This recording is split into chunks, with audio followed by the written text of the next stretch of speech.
Okay.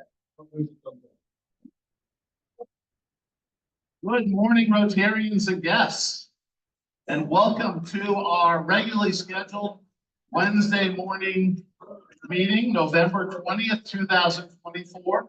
Hold on, I'm going to ring the bell again because I'm not getting people's attention here. Or I think in kindergarten they do something like, yeah, they do. Kindergarten has its own culture, I've discovered. It's really, it works in high school too? Well, that's because they have training in kindergarten, right? Yeah. I think they even have their own like hand, their little like hand motions or, hand signals. So once again, Tom Tobin, I am Sergeant of Arms of this wonderful club. Happy to be here this morning. Happy to see all your smiling faces. We do have one guest this morning, Karen Viavo, daughter of our illustrious member of Ralph. So thank you for being with us this morning, Karen. From West Palm Beach, Florida. We do have some other guests, our friends from the service learning class, but we'll deal with that in a moment. Let's see, I'm going to ask Kelly Brennan to come on up and give us an invocation. Good morning. And bow your heads. May the lilt of Irish laughter tighten every lip. May the mists of Irish magic shorten every road. May you taste the sweetest pleasures that fortune can bestow. And may all of your friends remember all the favors you are owed. Amen.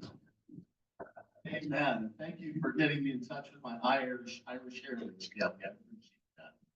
And I will lead us in the pledge of allegiance in the four-way test this morning. So if you'll join me in the pledge of allegiance, yeah, we'll use this. I pledge allegiance to the flag of the United States of America and to the republic which it stands, one nation, under God, indivisible, with liberty and justice for all. And the four-way test of the things we think, say, and do. First, is it the truth? Second, is it fair and false? Third, will it build goodwill and better friendships? And fourth, will it be beneficial? All right, Kelly, get some exercise. Come on back up again. Thanks, Tom. Good morning.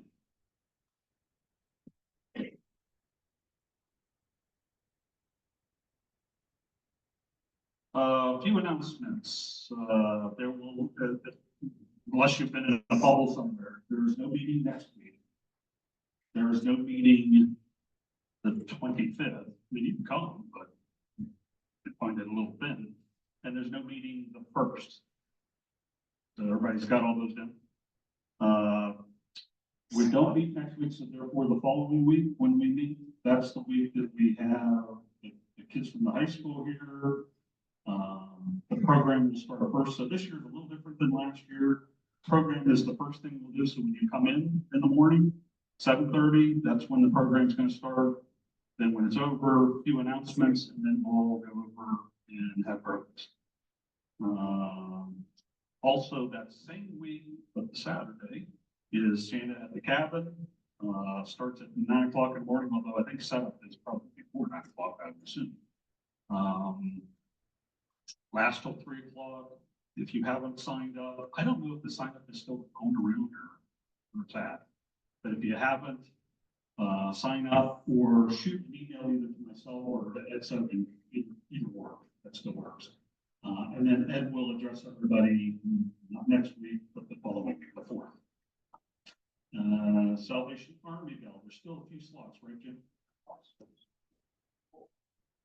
No, I believe there's still, what you sent me, there were still a few slots. Like in the afternoon, maybe, like 2 to. Okay, so if you've got time, get a hold of Jim Lang.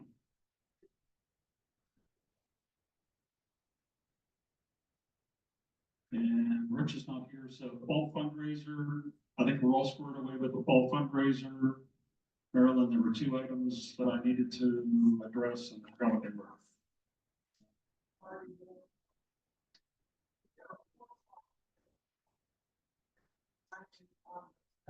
So our folks from Service Learning need our help. I think it's in December, right? I don't know the specific, but I think it's in December. Yes. So if you could get with either myself or with Marilyn, if you haven't already signed up, please do so. And Marilyn, what was the other thing? Short memory. I don't see, is Mr. Morse, Ian Morse here? Not here. Okay, and with that, I'll invite Marty and Brittany and kids from the Service Learning.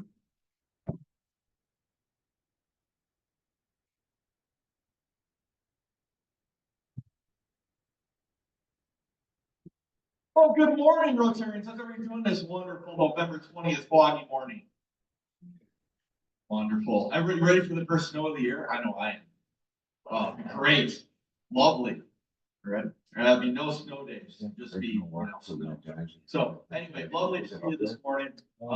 Thanks for having us. Just one thing to bring up before we introduce our first speaker.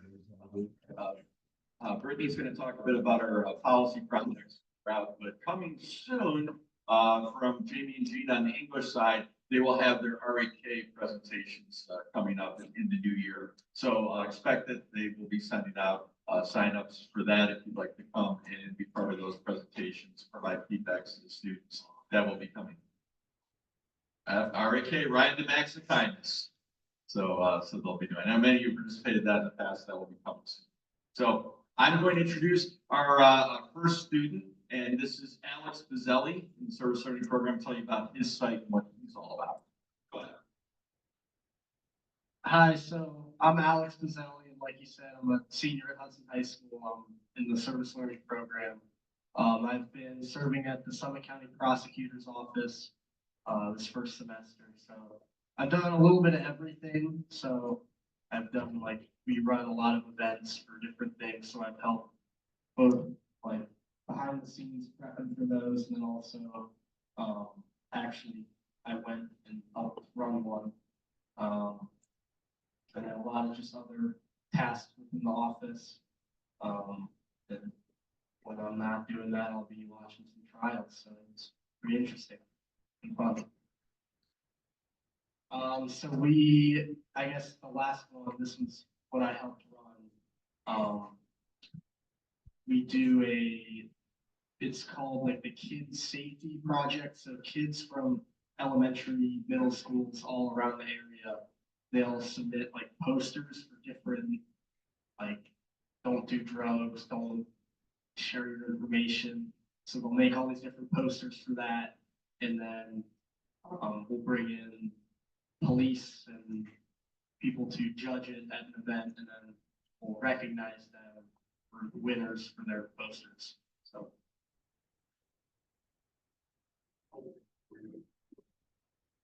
Next year, I'm looking to study business, likely at The Ohio State University.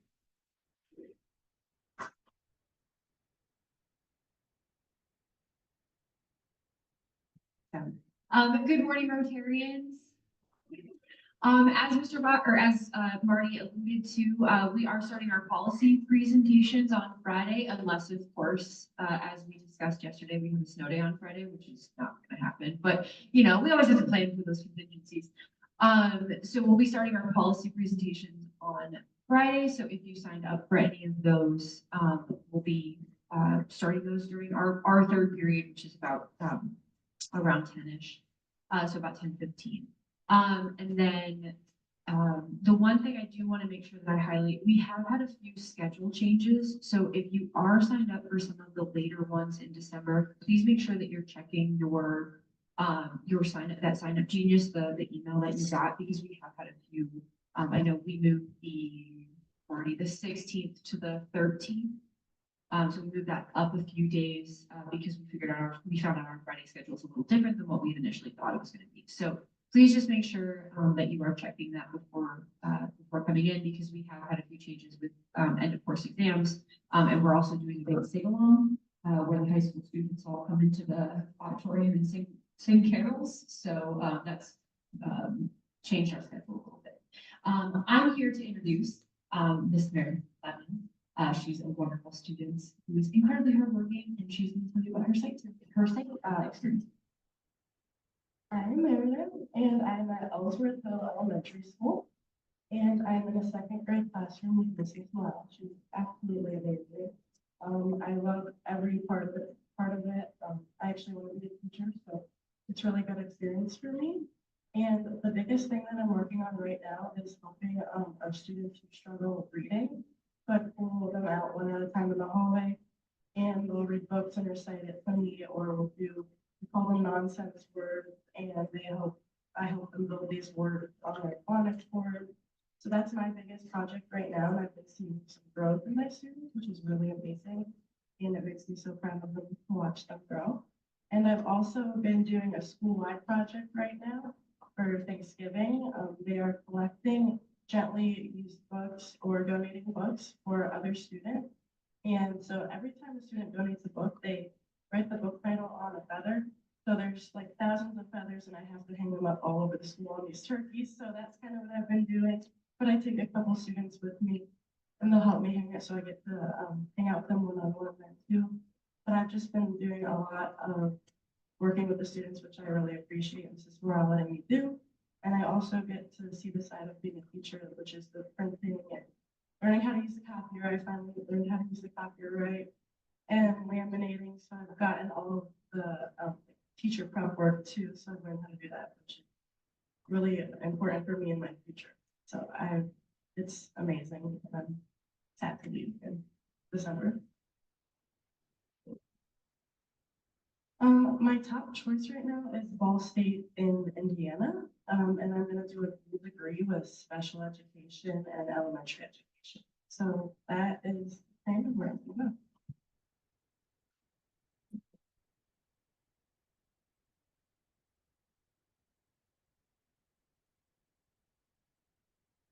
Okay, now that I have detailed information from me, I know everyone waits with bated breath to get Roland's emails. Maybe you get 2 of them. You need some time to pump. You want to share with the rest of the class? Oh my gosh. So if you go to that site for Service Learning, there is a link that you tap on, and it'll take you to the dates that are open and the times that are open. And they start this month, but they go through December as well. And I'm hoping if my date gets changed, you would let me know. I'd get that e-bike thing. Got it. Okay. And with that, you're going to introduce our guest.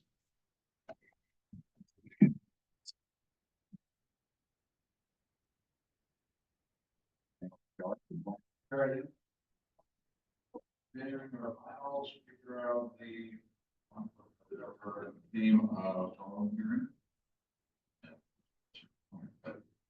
We have Drew Hall, and Drew Hall is Vice President and Chief Development Officer for Habitat and County. He joined Habitat Humanity in 2019, Director of Development and Engagement. In his role, he oversees comprehensive fundraising program that helps prevent that humanity's goal of ensuring that every family in Smith County has access to decent, affordable health. In addition to overseeing the organization's development efforts, he guides the affiliates marketing and resource team. Throughout his 12-year fundraising, he was dominant.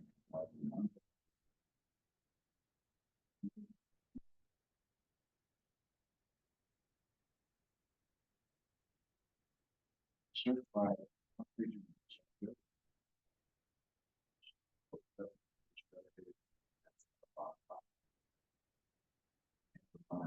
specialist and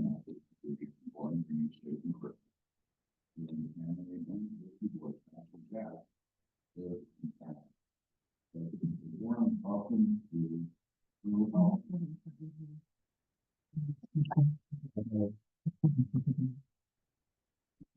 Good morning, Rotarians. Got that. So thank you very much to our service learning folks. I had messed up the welcome, so.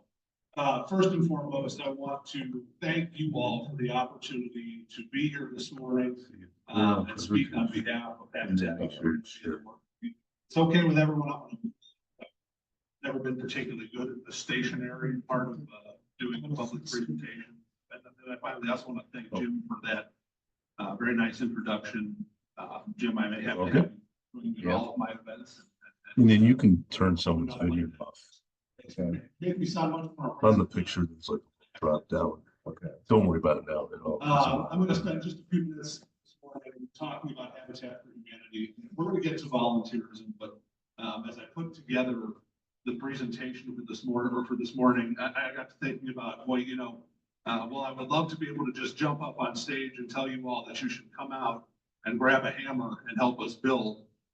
It's very hard to have a conversation about why you should come out and volunteer with Habitat for Humanity if we don't have a conversation about why the work of the organization is so important and why the need for affordable housing in our community must be addressed. So just a little bit about Habitat for Humanity. And our mission statement is pretty clear. I always we tell want to bring people together to build homes, community homes. And we are striving and driving for a world where every family has a decent place to live, and our work in Summit County, focuses on this community. So, looking at our mission principles, demonstrate the love of Jesus Christ, focus on shelter, advocate for affordable housing, promote dignity and hope, and support sustainable and transformational development. Somehow it looks like the wrong version of this presentation got attached, so we may shoot through a couple of slides pretty quickly.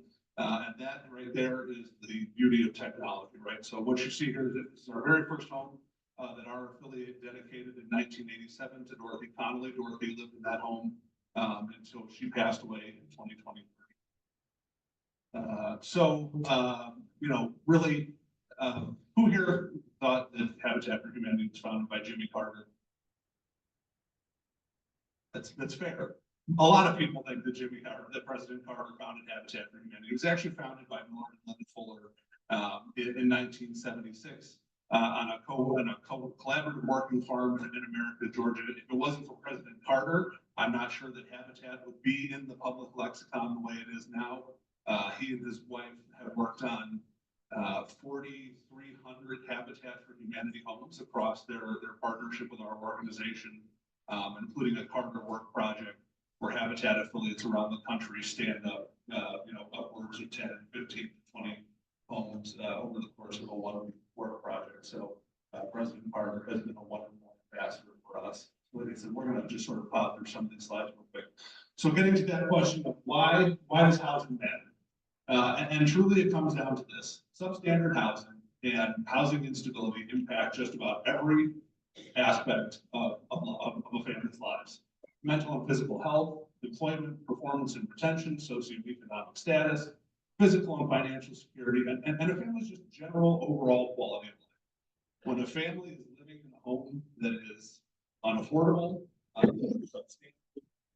every aspect of their life is adversely impacted.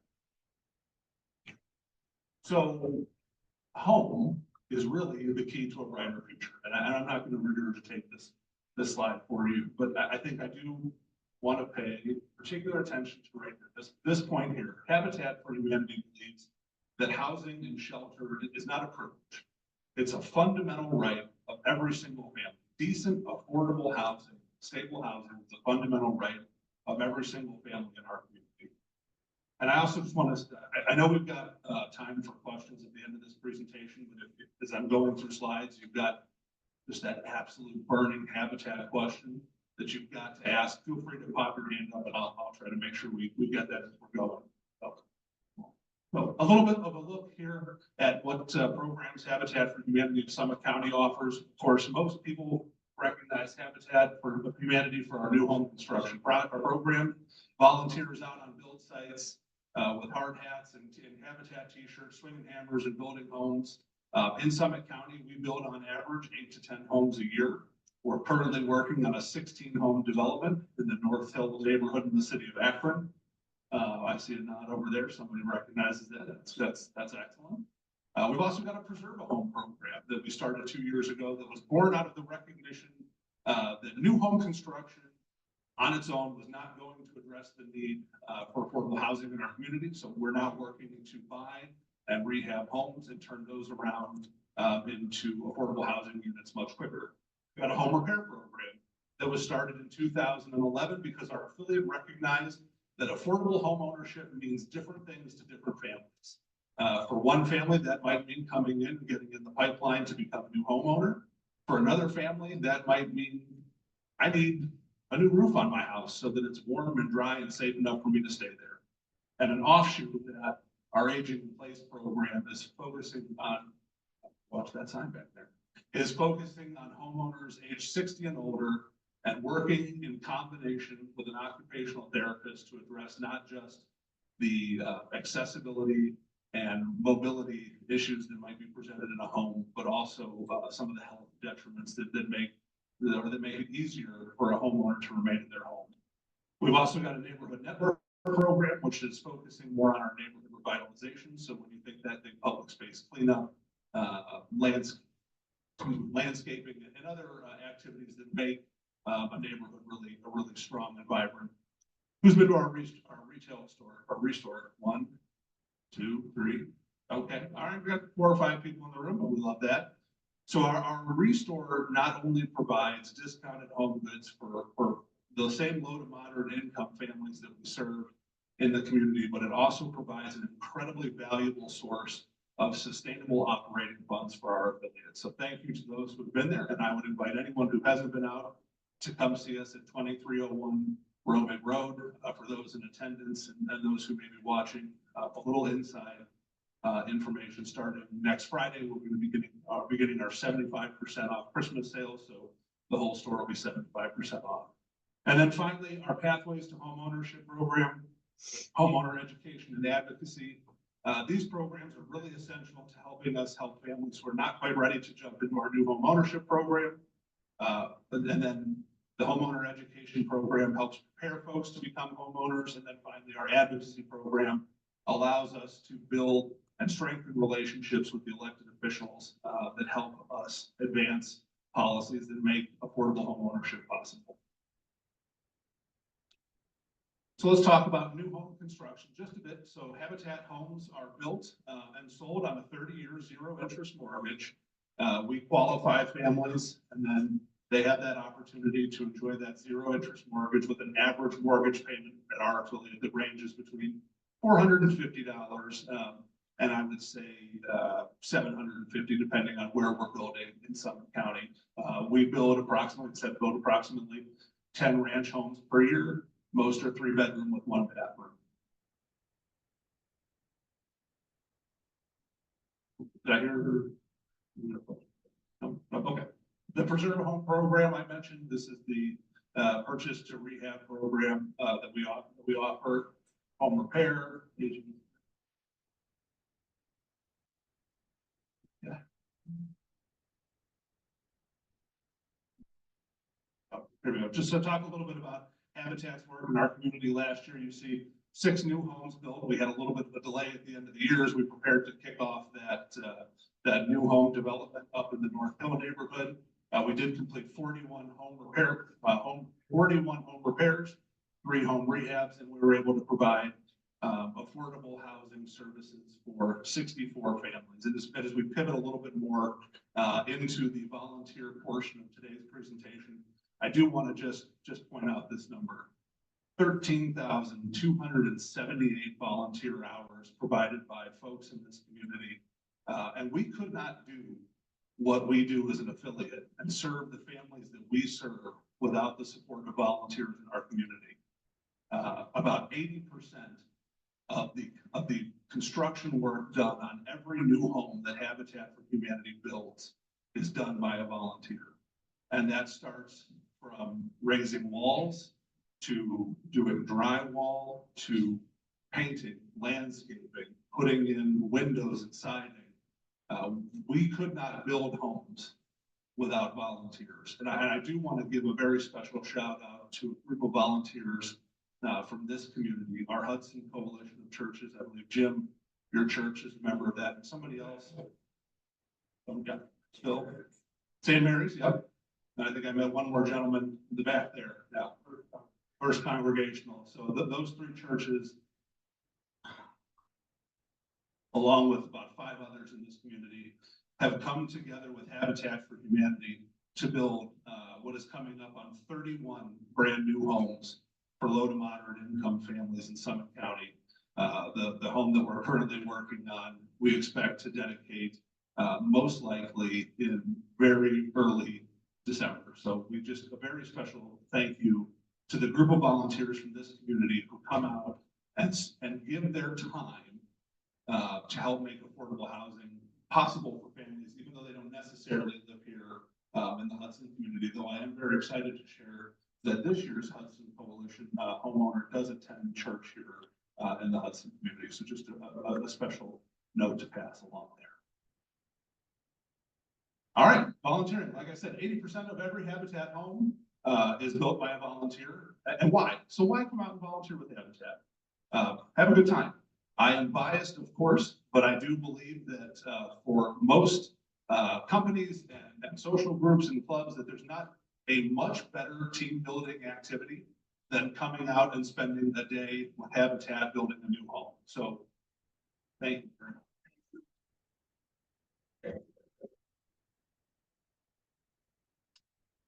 Okay, much better.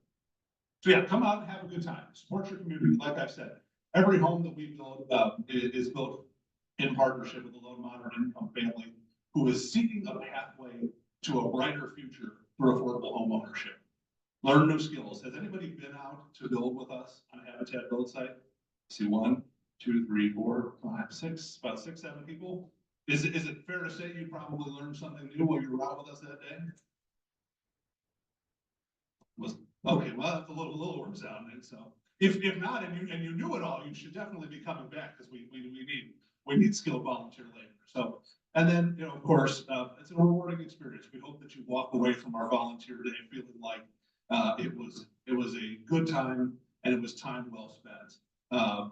The best part about coming out to volunteer with Habitat is that you don't need any experience. No experience required to come out and build a home. We've got an amazing group of site supervisors, trained and licensed construction professionals who are there to guide you through a day's activities. They work alongside of you to make sure that you're comfortable. They help when you've got questions. So you don't need any skills, and you don't need any tools. You just come to the build site ready to have a good time. I also want to share a special plug for our group of loyal volunteers. So if you are retired in this room, or you know a retiree who is looking for something to do with their time, I would love to have them contact us about our loyal volunteer program. This group of volunteers gives a minimum of 100 hours of volunteer time every year, though many give much more, and we have a couple who give nearly 1,000 hours of volunteer time a year. I spoke with somebody this morning about getting their husband signed up to become a loyal volunteer. So recruitment is strong already this morning, and we appreciate that. What's that? He may be surprised, but that's okay. That's okay. I will share one quick story about our loyal volunteers that I think really encapsulates the impact that this group makes and the dedication they have for the mission of Habitat for Humanity. In 2020, when our affiliate shut down because of COVID, and Habitat for Humanity mandated that we weren't allowed to bring in volunteers, they did make an exception for loyal volunteers. And that year, our affiliate had much less than the 13,000 hours of volunteer time that you saw on the screen. We had about 7,000 hours, but about 5,300 hours of that time was done by our loyal volunteers. I'm not sure that our affiliate would have gotten much done that year without that group. So they're an amazing group, and we would love to have folks in this room come out and join us as a part of that. And I'd be happy to answer any questions you might have about that after the presentation. Let's talk about requirements a little bit for build site volunteers. Unfortunately, we do have to require that all of our build site volunteers are 18 and older. We do offer build site volunteer days for groups of 7 or less per home. So that's a little bit unique right now in our current development where we're building 6 homes simultaneously. So we can put together several groups of 7 from, for example, the Hudson Rotary Club, if you wanted to come out and build, and have you building on different homes, but all on one site. Like I said, no experience needed. You're going to be guided by one of our amazing site supervisors who are assisted by our really great site assistants as well. All materials, tools, safety equipment provided for, and if you do come out to volunteer with us now at the development, we're also providing snacks and drinks. That's a little bit of a new perk for our volunteer groups. In our restore, groups of 10 or less, this is a really great opportunity for those of you who have kids or grandkids who might be looking for service opportunities. We can have volunteers in the store age 14 to 18 with a parent accompanying them. So it's a great opportunity for them to come out, give back to the community, fulfill those service learning hours, and help us make sure that our restore, one of our economic engines, and are really probably our most visible public representation of our organization is well staffed. And then Neighborhood Reborn, we have these events 3 times a year, 30 groups of 35 or less, 35 to 40 usually. 14 years or older with an adult chaperone, doing exterior home repairs, landscaping, solar power, security light installation, etc. Our women build home. So for those of you who are looking for a little bit of a unique construction opportunity, we just started work on our 2024-25 Women Build project for a young lady by the name of Emily and her 3 children. It's up in that same North Hill 16 home community. And I will have a link here at the end to sign up for volunteer slots. So if you'd like to come out and be part of a home that is built and funded by the amazing women in our community, we would encourage you to do just that. Come out and spend the day with us, and spend a day with the incredible women in our community who are making such a positive impact.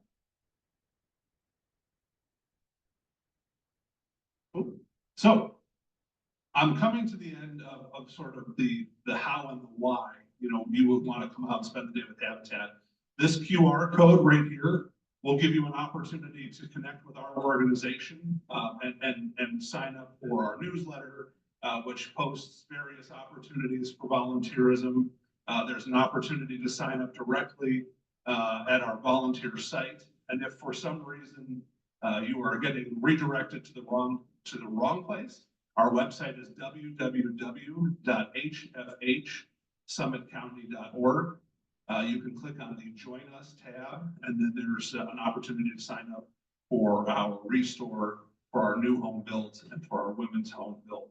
I think we've got about 10 minutes or so for questions or so, and I would love to take any questions you guys might have about volunteering with Habitat, about Habitat in general. And I really want to say thank you again for the opportunity to be out here.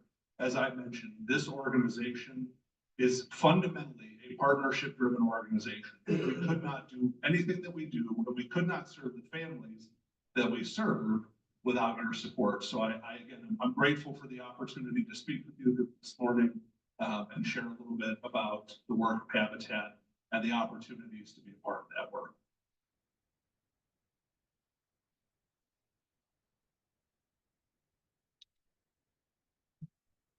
So I assume you do some work with the Summit County Land Bank. So could you share a little bit with how Habitat Humanity works with the Summit County Land? Great question. So how does Habitat work with the Summit County Land Bank? And our work with the Land Bank, I'll tell you, has evolved over the course of the years. We were at one point partnering with them very closely on property acquisition. As their model has shifted a bit to a little bit more of direct service model as well, they're now helping us a lot in work with our neighborhood reborn events. They have been a funder and volunteer partner with our neighborhood reborn events for the past 2 years. Prior to that, they also helped Habitat for Humanity revitalize a park in the University Park neighborhood of Akron. So we extended the Boss Park, City of Akron's Boss Park, about a mile and a half south of the University of Akron campus, all the way up to Leggett Elementary School. So they were a funder of that, and they also provided volunteer support.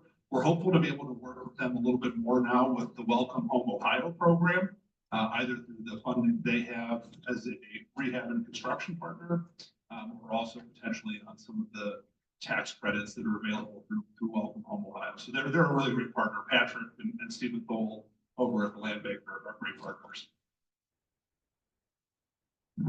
This mic is always so low. I just had a question. If they needed assistance with housing, getting to a home, there's probably other social services that they need as well, whether it be food insecurity or healthcare or skill building, training for work. Does Habitat Humanity integrate with these other social services? So if you guys build a house, is there then another crew that shows up with helping other things once they're in the house and they can stay there?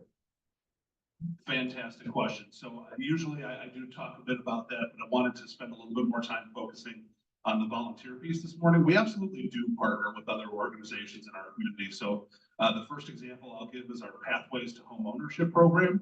That program is offered for homeowners who fall outside of the debt to income ratio that Habitat has for new mortgages. So we partner with United Way of Summit and Medina County's Financial Empowerment Center to help families get on a road where they're financially ready to become a homeowner. They go through budget counseling and a whole host of other programming to get themselves ready. We also offer a homeowner education program. So each of our new homeowners or prospective new homeowners goes through about a 12-month homeowner education program where we bring in partners from throughout the community to talk about some really basic things like yard maintenance and pet ownership to things like homeowners insurance. We bring in an insurance agent from State Farm and talk to them about, how do you make sure your home is properly protected, and God forbid, if you ever need to use that homeowner's insurance policy, how do you go about that process? We also bring in Huntington Bank, who provides some financial planning and coaching classes. So we do make it a point to bring in partners from throughout the community to help our homeowners prepare to help our aspiring homeowners prepare to take on the challenges associated with homeownership. We recognize that many of them are coming out of rental situations, and there's other sort of, like you mentioned, instability factors associated. And so we're very proud of the fact that our homeowner retention rate is about 90%. And I think I would like to attribute that to the partners that we involve in really stabilizing the family as we move them towards homeownership. I want to thank you for your presentation today. I think it's a great organization, and it makes a tremendous impact on what you're doing. I'm a real fan of your Restore store. I want to mention to little commercial for your retail store in Kent. It's nearby. It's habitual. I mean, it's addictive. If you go out there and be going out once or twice a month, it's really a lot of fun. I have some particular question to ask about. You say you provide zero interest financing. Where does the money come from and where does it go? How do you arrange that zero? Do you go to a bank and arrange that? Could you explain how that works, please? Absolutely. So how do we offer that zero interest mortgage? That's a great question. We do not partner with the bank. Habitat for Humanity of Summit County has 3 qualified loan originators on our staff. Our president and CEO, our vice president and chief financial officer, our family services manager are all qualified loan originators. They go through the same training that the gentleman or woman lady that you might have worked with at your local bank to take out your mortgage. They go through the same training. We are in a position to offer that zero interest mortgage. So we originate, hold, and service those mortgage loans throughout the course of their 30-year mortgage. And we're in a position to do that in part because of the Restore that you just plugged and the revenue that comes from that. And then also myself and my development team are out raising money to offset the initial cost of building a home. And then as homeowners repay into that revolving mortgage fund, we use that to sustain other construction projects. But yeah, we do offer a zero interest mortgage loan, 30 years, most of the time.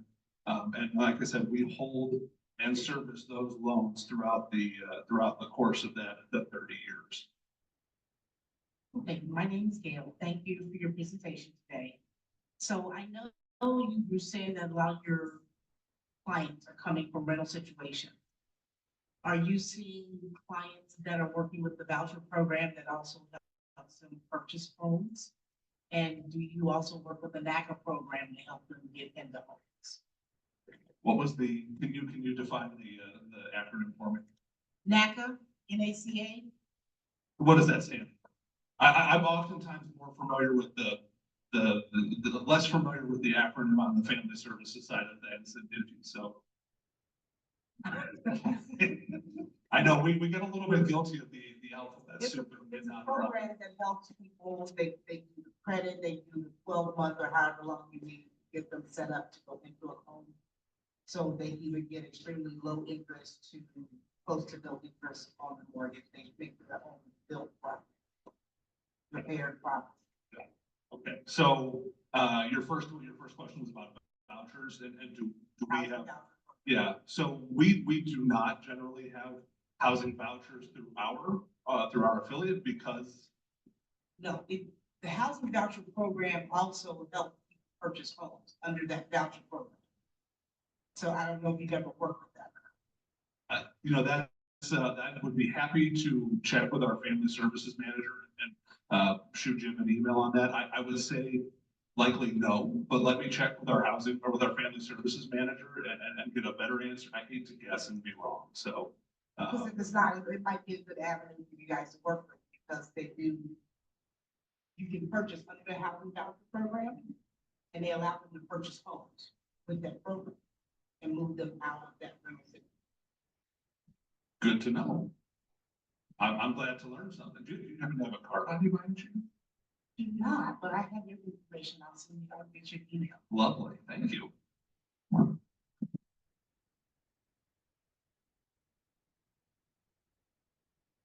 Hi, I just want to thank you selfishly this morning because I have two students, Alex and Meredith, who have to do exactly this coming up. And I know they were paying attention because this was a good model on what you need to do. So I hope you're paying attention. Quick question.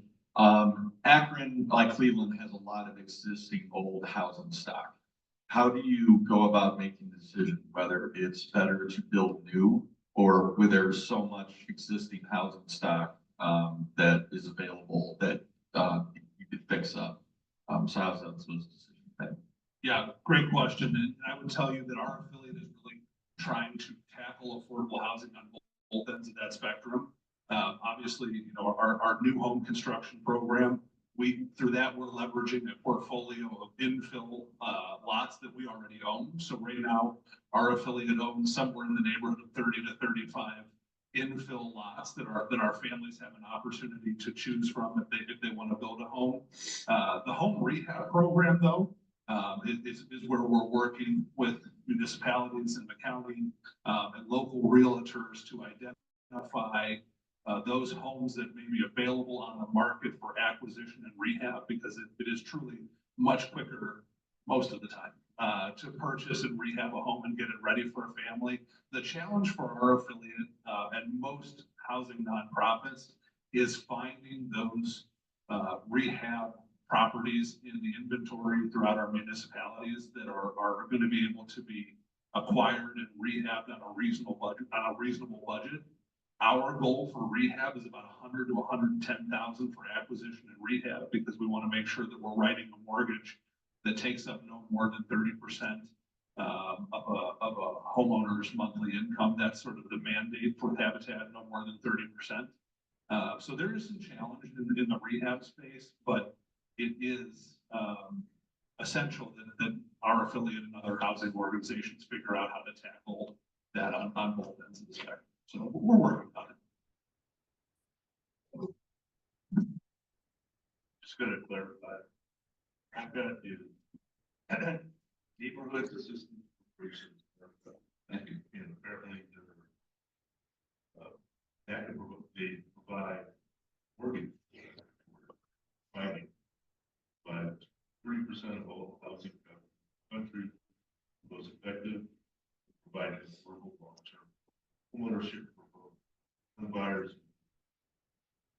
Sounds like it. Would be my opinion. And that sounds very good. That sounds very positive. And like I said, our team may be working with that already. I try very much to, stay out of their way and work on raising the money they need to build those homes. So, but I will touch base with either Jim or your name in the back was. Yeah, you're gonna email me with all this, so I appreciate that. Listen, I love an opportunity to learn just as much as anybody, so.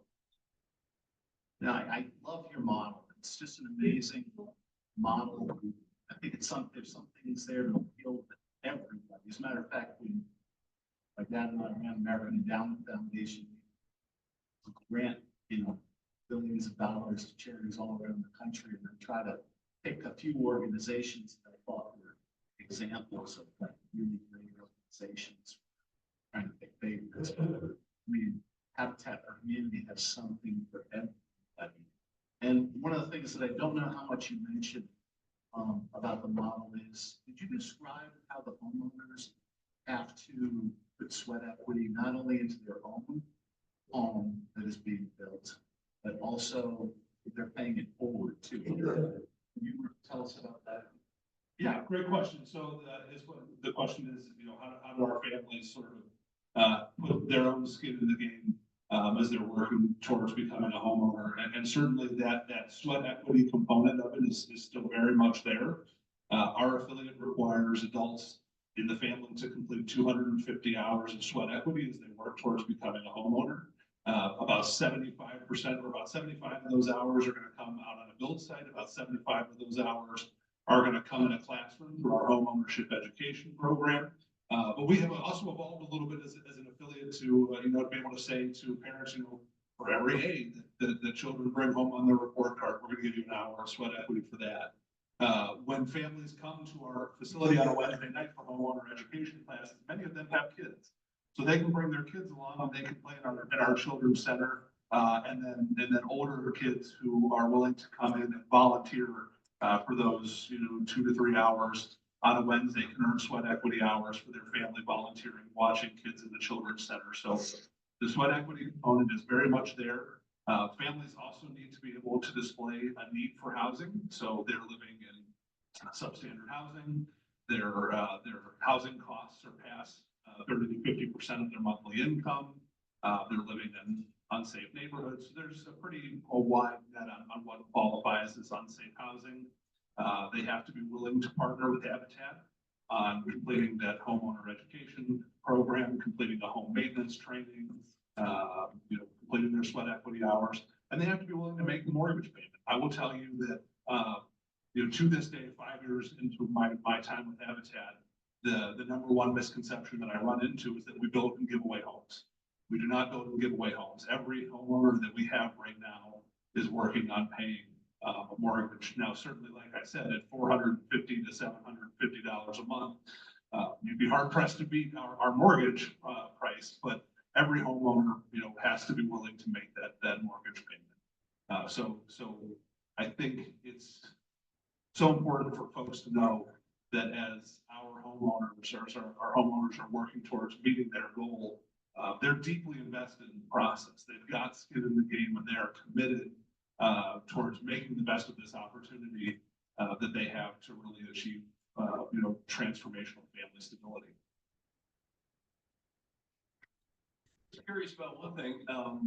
What do you do? Are you have special contracts with some of the non-volunteer things that need to get done in the house, driveways, foundation, HVAC? So do you have special contractors and prices? Sure, great question.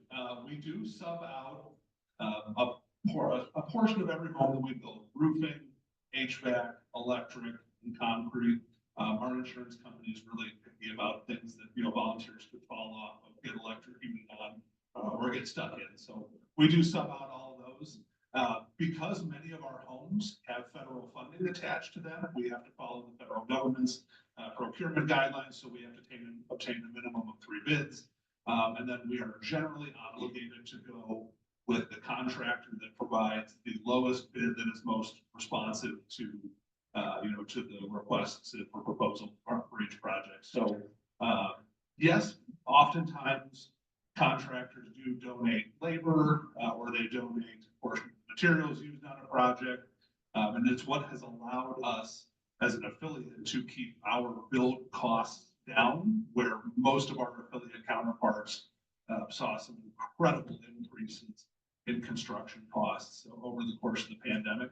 I mean, I will tell you that right now in Summit County, it costs us about $170,000 to $180,000 to build a home. But, you know, that's, you know, comparable to some of our affiliates who are well over 200,000, you know, to build a home. So we've been very fortunate to partner with some amazing subcontractors. And if subcontractors are looking to be a partner with Habitat, they can go on our website. There's a page for subcontractors to respond to bids as they become available. And we're happy to work with new subcontract partners. I have a little question about scope. How far reaching is this organization now? Are you in all 50 states? Are you in outside of the United States? Fabulous question. So Habitat for Humanity is represented in all 50 states. There are just about 1,100 Habitat affiliates in the United States. And then we also have a global reach with 500 affiliates, give or take, that are doing work across the country. In fact, the chief purpose of Habitat for Humanity International's office down in Atlanta, Georgia, is to help facilitate fundraising and the operations of the network's global and international affiliate network. And then locally, we serve just Summit County, and then we happen to live in a very habitat dense region. There's a Summit County, Medina County, Portage, Cuyahoga, Mahoning Valley, Wayne County, Canton, and we all serve our respective neighborhoods and make a good faith effort not to engage volunteers out of or solicit donations out of other communities. Thank you guys so much for that.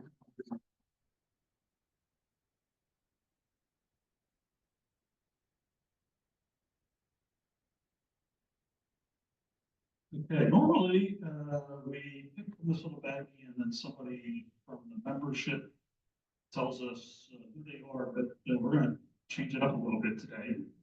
Hey, Lucas, could you step out of your office? A lot of people don't realize this way, you don't need to, we'll put you under the gun. Lucas is a volunteer, speak of volunteers, that anything that is technology in this room runs through his fingers. And I'd be willing to bet the reason this program is successful is that young man back here who faithfully every Wednesday shows up and gets all of this put together. So now everybody knows Lucas. Thank you, sir. Keep him back in your office. And also, is anybody familiar? Looking for someone in the audience who was there. Now I don't see him. Or Mr. Morse go.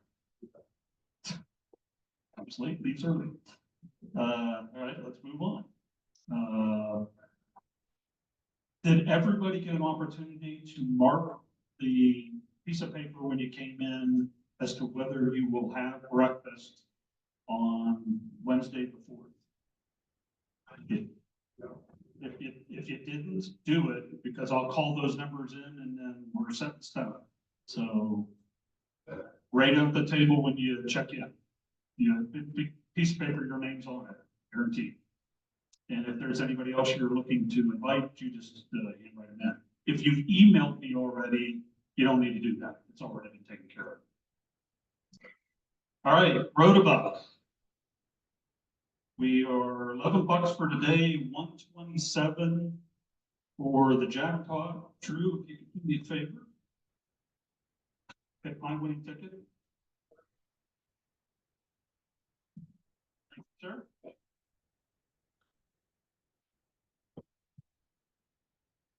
And the winner is 2852. 2852. Mr. J.